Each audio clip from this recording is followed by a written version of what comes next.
Hello, ladies and gentlemen. Welcome to another episode of The Reading Corner with MooseChangerPat. That's me, in case you're wondering.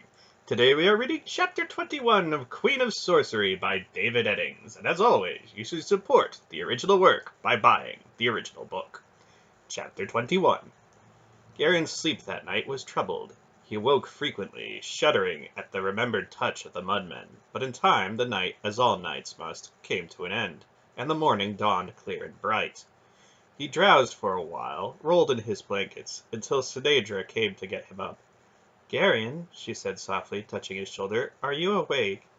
He opened his eyes and looked up at her. "Good morning." "Lady Polgara says that you're supposed to get up," she told him. Garion yawned, stretched, and sat up. He glanced out the tent flap and saw that the sun was shining. "She's teaching me how to cook," Sinadra said rather proudly. "That's nice," Garion told her, pushing his hair out of his eyes. She looked at him for a long moment, her small face serious and her green eyes intent. "Garion." "Yes?" "You were very brave yesterday." He shrugged slightly. "I'll probably get a scolding for it today." "What for?" "Aunt Paul and my grandfather don't like it when I try to be brave," he explained. "They think I'm still a child, and they don't want me to get hurt." "Garion," Aunt Paul called from the small fire where she was cooking, "I need more firewood." Garion sighed and rolled out of his blankets. He pulled on his half-boots, belted on his sword, and went off into the woods. It was still damp under the huge oaks from the downpour Aunt Paul had called down the day before, and dry wood was hard to find. He wandered about, pulling limbs out from under fallen trees and from beneath overhanging rocks. The silent trees watched him, but they seemed somehow less unfriendly this morning. "What are you doing?" A light voice came from above him. He looked up quickly, his hand going to his sword. A girl was standing on a broad limb just over his head. She wore a belted tunic and sandals. Her hair was a tawny color, her gray eyes were curious, and her pale skin had the faint greenish hue to it that identified her as a dryad. In her left hand she held a bow, and in her right hand held an arrow against the taut string. The arrow was pointed directly at Garion. He carefully took his hand away from his sword. "I'm gathering wood," he said. "What for?" "My aunt needs it for a fire," he explained. "Fire?" The girl's face hardened, and she half drew her bow. "A small one," he said quickly, "for cooking." "Fire isn't permitted here," the girl said sternly. "You'll have to explain that to Aunt Paul," Gary told her. "I just do what I'm told." The girl whistled, and another girl came from behind a nearby tree. She also carried a bow. Her hair was almost as red as Sinadra's, and her skin was also touched with the color of leaves.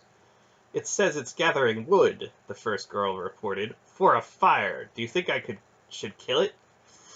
"Santha says we're supposed to find out who they are," the red-haired one said thoughtfully. "If it turns out they don't have any business here, then you can kill it." "Oh, very well," the tawny-haired girl agreed with obvious disappointment. "But don't forget that I found this one. When the time comes, I get to kill it." Garion felt the hair beginning to rise on the back of his neck. The red-haired one whistled, and a half-dozen other armed dryads drifted out of the trees. They were all quite small, and their hair was various shades of reds and golds, not unlike the color of autumn leaves. They gathered around Garion, giggling and chattering as they examined him. "That one is mine," the tawny-haired dryad said, climbing down from the tree. "I found it, and Zara says that I get to kill it." "It looks healthy," one of the others observed, "and quite tame. Maybe we should keep it. Is it a male?" Another one giggled. "Let's check and find out." "I'm a male," Garion said quickly, blushing in spite of himself. "It seems a shame to waste it," one remarked. "Maybe we could keep it for a while and then kill it." "It's mine," the tawny-haired dryad stated stubbornly, "and if I want to kill it, I will." She took hold of Garion's arm possessively. "Let's go look at the others," the one called Sarah suggested. "They're building fires, and we'll want to stop that." "Fires?" Several of the others gasped, and they all glared at Garion accusingly. "Only a small one," Garion said quickly. "Bring it along," Sarah ordered, and started off through the woods toward the trees. Far ahead, the trees murmured to each other. Aunt Paul was waiting calmly when they reached the clearing where the tents were. She looked at the dryads clustered around Garion with changing without changing expression. "Welcome, ladies," she said. The dryads began whispering to each other. "Sinadra!" the one called Sarah exclaimed. "Cousin Sarah!" Sinadra replied, and the two ran to embrace each other. The other dryads came out a little farther into the clearing, looking nervously at the fire. Sinadra spoke quickly with Sarah, explaining to her cousin who they were, and Sarah motioned for the others to come closer. "It seems these are friends," she said. "We'll take them to my mother, Queen Santha." "Does that mean that I won't get to kill this one?" the tawny-haired dryad demanded petulantly, pointing a small finger at Garion. "I'm afraid not," Zara answered. The tawny one stumped away, pouting. Garion breathed a sigh of relief. Then Mr. Wolf came out of one of the tents and looked at the cluster of dryads with a broad smile. "It's Belgarath!" One of the dryads squealed and ran to him happily. She threw her arms around his neck, pulled his head down, and kissed him soundly. "Did you bring us any sweets?" she demanded. The old man put on a sober expression and began rummaging through his many pockets. Bits of sweetmeats began to appear, and just as quickly disappeared as the dryads gathered around him, snatching them as fast as he took them from his pockets. "Have you got any new stories for us?" one of the dryads asked. "Many stories," Wolf told her, touching one finger to the side of his nose slyly. "But we ought to wait so your sisters can hear them too, shouldn't we?" "We want one for just ourselves," the dryad said. "And what would you give me for this special story?" "Kisses," the dryad offered promptly. 5 kisses from each of us." "Got a very good story," Wolf bargained. It's worth more than 5. Let's say 10. 8, the little dryad countered. "All right," Wolf agreed. 8 sounds about right." "I see you've been here before, old wolf," Aunt Paul remarked dryly. "I visit from time to time," he admitted with a bland expression. "Those sweets aren't good for them, you know," she chided. "A little bit won't hurt them, Paul," he said. "And they like them very much. A dryad will do almost anything for sweets." "You're disgusting," she told him. The dryads were all clustered around Mr. Wolf, looking almost like a garden of spring flowers. All, that is, except for the tawny one who captured Garion. She stood a bit apart, sulking and fingering the point of her arrow. She finally came over to Garion. "You're not thinking about running away, are you?" she asked hopefully. "No," Garion denied emphatically. She sighed with disappointment. "I don't suppose you'd consider it, would you, as a special favor to me?" "I'm sorry," he said. She sighed again, bitterly this time. "I never get to have any fun," she complained, and went to join the others. Silk emerged from a tent, moving slowly and carefully, and after the dryads had become accustomed to him, Durnick appeared. "They're just children, aren't they?" Garion commented to Aunt Paul. "They seem to be," she said, "but they're much older than they look. A dryad lives as long as her tree does, and oak trees live for a very long time." "Where are the boy dryads?" he asked. "All I see are girls." "There aren't any boy dryads, dear," she explained, returning to her cooking. "Then how... I mean..." He faltered and felt his ears growing hot.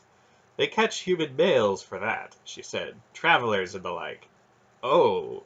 He delicately let the subject drop. After they had eaten breakfast and carefully quenched their fire with water from the stream, they saddled their horses and started off through the wood. Mr. Wolf walked ahead with the tiny dryads still gathered around him, laughing and chatting like happy children. The murmuring of the trees about them was no longer unfriendly, and they moved through a kind of welcoming rustle from a million leaves. It was late afternoon by the time they reached a large clearing in the center of the wood. Standing alone in the middle of the clearing was an oak so large that Garion could hardly accept the idea that anything so enormous could be alive. Here and there in its mossy trunk were openings almost like caverns, and its lower limbs were as broad as highways, and they spread out to shade nearly the entire clearing. There was about the tree a sense of vast age and a patient wisdom. Tentatively, Garion felt a faint touch on his mind, almost like the soft brush of a leaf against his face. The touch was unlike anything he had ever felt before, but it also seemed to welcome him. The tree was literally alive with dryads, clustering randomly on the limbs like blossoms. Their laughter and girlish chatter filled the air with like bird songs. I'll tell my mother you've arrived, the one called Zara said, and went toward the tree. Garrett and the others dismounted and stood uncertainly near their horses. From overhead, dryads peered curiously down at them, whispering among themselves and giggling often. For some reason, the frank, mirthful stares of the dryads made Garrett feel self-conscious. He moved closer to Aunt Paul and noticed the others were also clustering around her, as if unconsciously seeking her protection. "Where's the princess?" she asked. "She's just over there, Mistress Paul," Turnic answered, "visiting with that group of dryads." "Keep your eye on her," Aunt Paul said. "And where's my vagrant father?" "Near the tree," Garion replied. "The dryads seem very fond of him." "The old fool," Aunt Paul said darkly. Then, from a hollow in the tree some distance above the first broad limbs, another dryad appeared. Instead of the short tunic the others wore, this one was garbed in a flowing green gown, and her golden hair was caught in with a circlet of what appeared to be mistletoe. Gracefully she descended to the ground. Aunt Paul went forward to meet her, and the others trailed behind at a respectful distance. "Dear Paulgera," the dryad said warmly, "it's been so long." "We all have our duties, Santha," Aunt Paul explained. The two embraced fondly. "Have you brought us these as gifts?" Queen Santha asked, looking admiringly at the men standing behind Aunt Paul. Aunt Paul laughed. "I'm afraid not, Santha. I'd be happy to give them to you, but I think I may need them later." "Ah, well," the Queen said with a mock sigh. "Welcome all," she greeted them. "You'll sup with us, of course." "We'd be delighted," Aunt Paul said. Then she took the Queen's arm. "Can we talk for a moment first, Santha?" The two moved apart from the others and spoke quietly together as the dryads carried bundles and sacks down from the hollows in the tree and began to lay a feast on the grass beneath the broad limbs. The meal was spread out looked peculiar.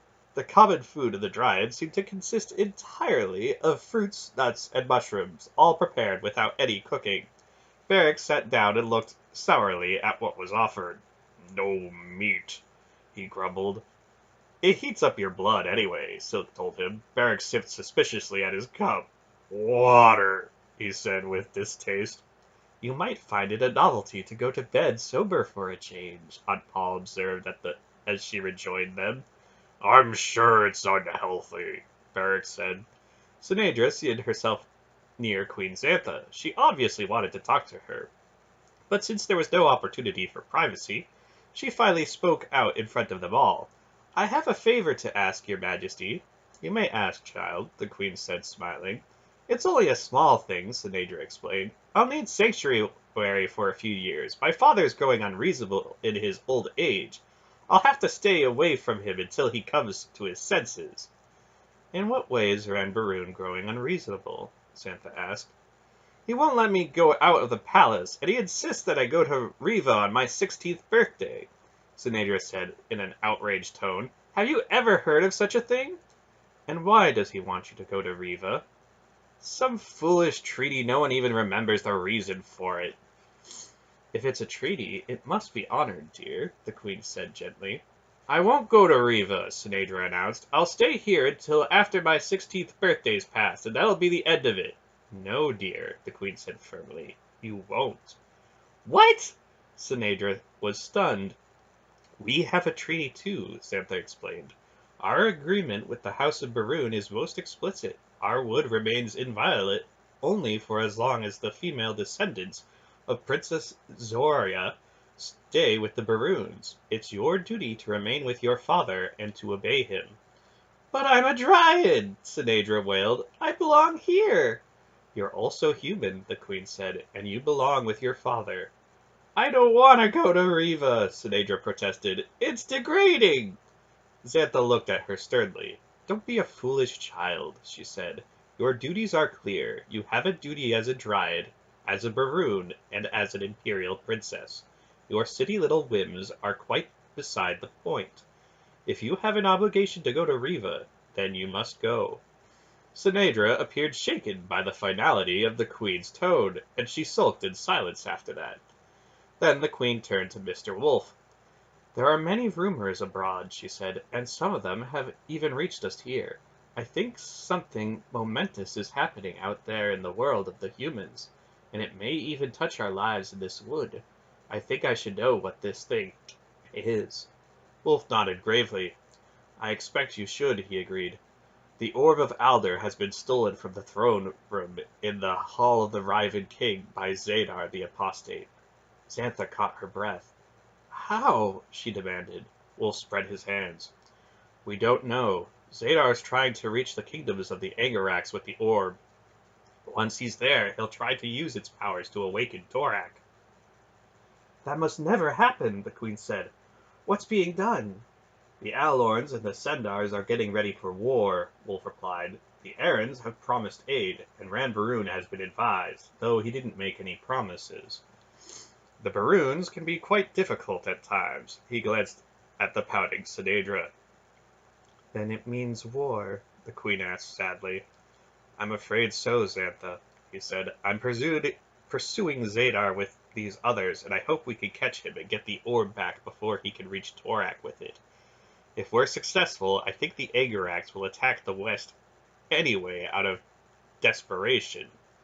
Certain ancient prophecies are getting close to their fulfillment. There are signs everywhere, and even the twisted perceptions of the Grolms can read them.